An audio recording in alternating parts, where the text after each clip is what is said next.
En este país se escucha por parte de diferentes personajes que son influyentes en la vida pública de Colombia que el mejor presidente que ha tenido este país es Álvaro Uribe Vélez. Uno ve y analiza, lee que como cualquier otro presidente tiene sus virtudes, sus defectos, que tiene sus puntos buenos, sus puntos malos, pero ¿qué es lo que realmente hace especial a este señor para que sea considerado el mejor presidente de Colombia? Y se ponen a estudiar cosas que él hizo durante su gobierno y finalmente resulta preguntándose, ¿es verdaderamente el señor Álvaro Uribe el mejor presidente que ha tenido Colombia?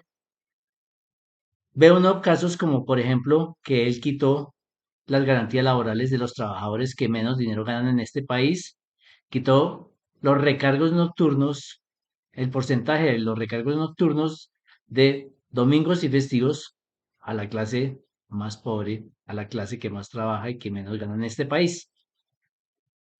Esto lo hizo con el fin de estimular la generación de empleo. Con esto planificaban más o menos llegar a unos 800.000 puestos nuevos de empleo, cosa que no sucedió así, pues ni siquiera alcanzó a los 200.000 puestos generados. Sin embargo, el trabajador perdió estos beneficios que antes tenía. Esto trajo como consecuencia aumento de la informalidad y pérdida de la calidad de los empleos.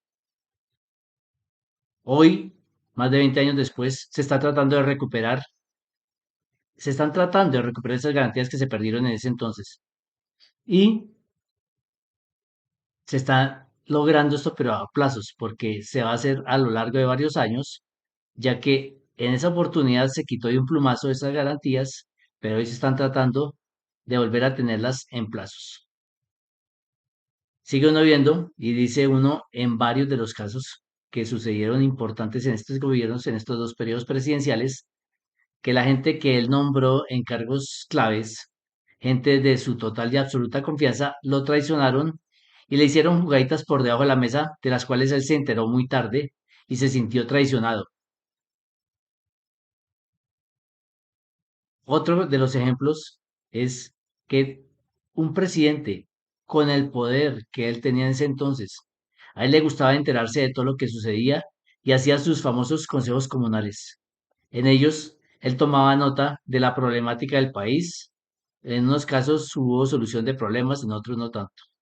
En una de esas, de esas sesiones televisadas, un señor alcalde del Roble en ese entonces, el señor Eduardo Díaz, en el Sucre, que es el Roble, le comunicó muy claramente al presidente que lo iban a matar. Le dijo quién lo iba a matar y también explicó por qué lo iban a matar, que no era por otra cosa más que por no tapar la corrupción que se estaba dando en ese entonces. Un presidente con todo el poder que tiene no pudo evitar que finalmente fuera asesinado. Por el contrario, quien ordenó su asesinato fue nombrado embajador más tarde en Chile. Ahorita en este momento está pagando cárcel, pero en ese momento fue premiado con la embajada en Chile. Haciendo un paréntesis sobre este tema, si en ese entonces un presidente no pudo garantizar la vida de un ciudadano, y sobre todo un ciudadano con más importancia y relevancia que cualquiera de nosotros, pues era un alcalde, si en ese entonces no pudo evitar la muerte de este alcalde, me pregunto yo por qué en una editorial que escribe una ex ministra, Marta Lucía Ramírez, en El Espejo, Estados Unidos se llama, y dice, ¿puede el gobierno garantizar la seguridad de los candidatos en 2026? Esto refiriéndose al atentado que le hicieron al expresidente Donald Trump. Entonces, volviendo aquí a la realidad colombiana, si en ese entonces un presidente con todo muy claro de lo que le iba a suceder a un ciudadano importante, no pudo protegerle la vida, ¿cómo pretendemos que un gobierno pueda garantizarle la vida a los candidatos en 2026? Sabemos que somos un país muy violento y tenemos que tomar las debidas precauciones, las medidas preventivas con el fin de evitar derramamiento de sangre en las elecciones. Y simplemente yo traigo esta colación para saber si estamos en capacidad de proteger no solamente la vida de los candidatos, realmente aquí en este país no se protege la vida del colombiano, ni los bienes, ni la honra de un colombiano. Entonces, pregunto yo, ¿qué tan pertinente es este artículo? Sería bueno e interesante que se leyera, que lo leyeran. Volviendo a nuestro tema principal, entonces, se siente que sus amigos lo traicionaron y debido a esas traiciones hubo violaciones de la ley. Algunos de esos colaboradores cercanos salieron huyéndole a la justicia en Colombia. Hay uno que todavía sigue huyendo, pero en ese entonces huyeron de la justicia en Colombia y uno de ellos llega, dizque a reclamar sus derechos luego de que le había huido a la justicia en Colombia y sin embargo tuvo un trato que lo favoreció. Lo trataron como siempre, porque aquí la ley es para los de Ruana, para los demás existen privilegios, los dejan en cárceles que parecen más bien centros vacacionales, con todas las comodidades, visitas, pueden llevarles comida, etcétera, etcétera, hacen fiestas inclusive. Y sin embargo, a pesar de haberle huido a la justicia colombiana, llegan exigiendo derechos, pisando fuerte, con el agravante de que estas peticiones se reclaman a los cuatro vientos no solamente por él, sino por los miembros de su partido. Andrés Felipe Arias, el famoso del agroingreso seguro, que dio recursos que iban a los campesinos, se los dio a los patrocinadores de campañas políticas. Y sin embargo, para él, sigue reclamando que eso fue persecución política, que él no cometió ningún delito.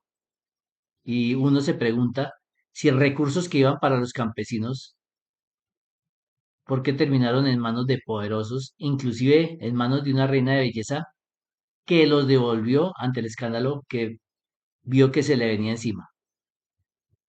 Entonces uno se pregunta, ¿una persona de estas es buen presidente? ¿Es el mejor presidente que ha tenido el país? Seguimos con los casos.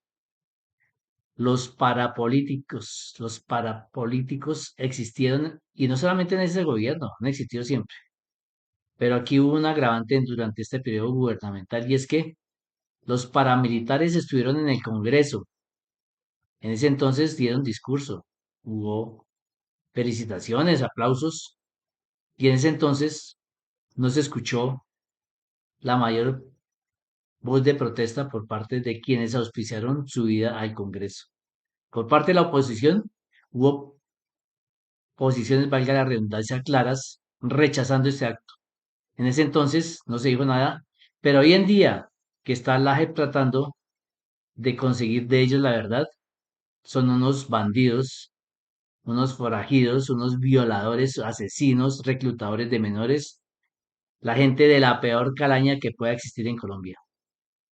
Esos contrastes también llaman la atención. Antes como amigos y ahora como lo peor que existe en Colombia. Siguen diciendo, bueno, pero el presidente tiene sus buenas y sus malas. Los hijos del presidente en ese entonces compran un terreno y gracias a medidas que no solamente se tomaron por parte de una alcaldía de allá, donde estaba el terreno, sino de algunos de los miembros del gobierno del entonces presidente Álvaro Uribe, se declara zona franca esa zona, ese sector, ese lote que compraron. Parte de ese lote, de donde queda ese lote fue declarado zona franca. Y uno dice, oiga, qué suerte, esta gente compró ese predio en determinada cantidad de dinero por ese movimiento que se hizo en, como decimos, voltear tierras, salieron favorecidos y uno dice, oiga, la suerte que tiene esta gente, en este país la tienen solamente 3, 4, 5, 6 personas, a lo máximo 10 personas, pongamos. Vaya uno a comprar un lote a ver si se lo nombran zona franca. Entonces, dice uno, el presidente ayudó a sus hijos a ser millonarios sin ningún sonrojamiento, sin ninguna vergüenza. Nadie se acuerda de eso tampoco. Dice un gobierno durante el cual también se vendieron varias entidades estatales. Se vendió Gran Ahorrar, se vendió el Banco Cafetero, se vendieron electrificadores en el norte de Santander y en Cundinamarca, se vendieron el 10% de las acciones de Ecopetrol en ese entonces. Se vendió también, se quería vender Isagen también, se vendió Ecogas.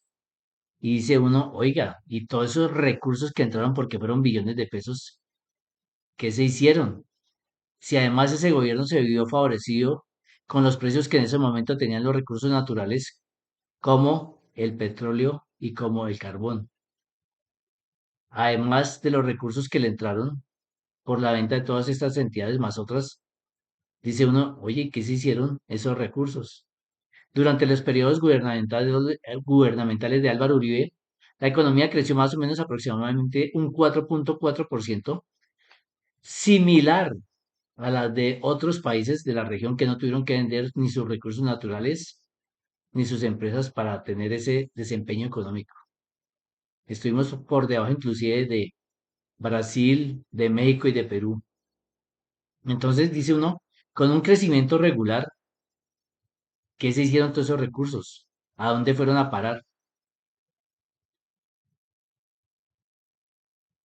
Y para cerrar, para coronar, para poner la fresa en el pastel, la cereza, en ese momento existía un departamento administrativo de seguridad, un departamento de inteligencia, que estaba bajo la orden directa de Presidencia de la República. El presidente tampoco se dio cuenta de que por intermedio de este organismo estaban espiando a las altas cortes, estaban espiando a algunos periodistas, estaban espiando a políticos de la oposición y a algunas entidades no gubernamentales y de derechos humanos. Teniendo en cuenta todo esto, uno se pregunta, ¿realmente hemos tenido en Álvaro Uribe Vélez al mejor presidente de la República? Aquí hay que ser objetivos y ni tanto que queme al santo, ni tanto que no lo alumbre, ni tampoco que no lo alumbre. Aquí no nombro los falsos positivos porque es algo que siguen investigando, además de otro caso que tiene ¿por qué? Por un caso de testigos. Y este caso cerrará en nada porque habrá vencimiento de términos los cuales se cumplen el año entrante. Con estos puntos, hay muchos más por supuesto, pero trae uno a colación los más relevante, se pregunta uno, ¿realmente el presidente Álvaro Uribe Vélez ha sido el mejor presidente de Colombia? Como todos los presidentes tienen sus más y sus menos, pero también hay que tener en cuenta que somos los colombianos tan machos, tan berracos, que le ponemos el pecho a todas las situaciones, que hemos subsistido, hemos sobrevivido a dos mediocres gobiernos como los han sido el del señor Andrés Pastrana y el del señor Iván Duque. Ahí hay otras cosas en el tintero que dan tema para otro video, pero aquí lo que se debe analizar es que las cosas se deben medir realmente como son. El presidente Uribe no tuvo control, según lo vimos aquí, según lo expuse, no tuvo gobierno, que eso es lo que la gente y los políticos se han quejado en otros gobiernos. Entonces, sí ha tenido los mismos errores que han tenido los demás, sí han tenido también los aciertos que han tenido otros, porque es considerado el mejor presidente. Falta de control, de gobierno, no se enteraba de las cosas. No entiendo cómo puede ser considerado el mejor presidente. Como digo, en Colombia todos los días salen temas para analizar. Habrá nuevos videos donde tratemos temas como la corrupción, que es es el mayor azote en este momento de este país. Nos meten la mano al bolsillo, nos cobran más impuestos, sin embargo, hay billones que se roban cada año y el colombiano promedio anestesiado. Sí, los impuestos están caros, pero no se cae en cuenta que si se luchara frontalmente contra la corrupción esto no sucedería. Pero eso es tema para otros videos. Por el momento yo los quiero dejar de esto para que piensen. Todo el mundo es libre de opinar. Esto es una opinión más. Todo el mundo es libre de pensar y de creer que lo que él piensa y lo que cree es lo mejor. Está en su total y absoluto derecho en cada colombiano ese derecho y simplemente cumplo yo con dar mi punto de vista, sustentado con argumentos, no con inventos, sino con argumentos.